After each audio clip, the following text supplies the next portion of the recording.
ఏంటి కార్తీ స్నేక్ ఏమైనా వచ్చిందా ఏంటి? పాములా? ఎప్పుడు మీ అమ్మగారికి మీకు స్నేక్ రాజులు తప్ప వేరే ఏవి గుర్తుండయా మేడం? మరి ఏమొచ్చింది అక్కడ? చిన్న బల్లి పిల్లలు మేడం, నా మీద పగబట్టినట్టు నా వెనకనే తిరుగుతున్నాయి. ఇంట్లో కూడా అంతే. బల్లికి వచ్చింది తిప్పలా? బల్లులు ఉంటాయి కార్తీ. మీ ఇంట్లో ఏంటి, మా ఇంట్లో, పక్కింట్లో, ఎదురింట్లో ఎక్కడ చూసినా బల్లులే. దానికి కూడా ఇంత బిల్డప్ ఇస్తున్నావు. మేడం నిజం చెప్పండి మేడం, నాకే నా బల్లులు కనిపించేది, మీకు కూడానా? ఈగ సినిమాలో ఆ విలన్ని ఈగ ఎంబడం అంటున్నట్టు ఈ బల్లి లేదు మేడం, నా వెనక పడుతున్నాయి.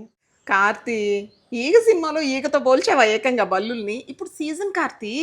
ఇప్పుడు బల్లులు బేబీస్ని ఇస్తాయి. సమ్మర్లో అంతా అంతే. ఏ ఇంటికి వెళ్ళినా బల్లి పిల్లలు కనిపిస్తూ ఉంటాయి. వాటి టైం ఇది. నాకు అర్థమైంది. ప్రతి సమ్మర్లో బల్లులు బర్త్డే చేసుకుంటాయి అనమాట.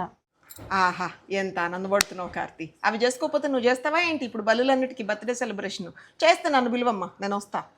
ఊరుకోండి మేడం, నా బర్త్డే చేసే వాళ్ళే లేరు అక్కడ, ఇంకా బల్లులో చేయాలంట నేను బర్త్డే. పని చేసుకుందాం పదండి మేడం.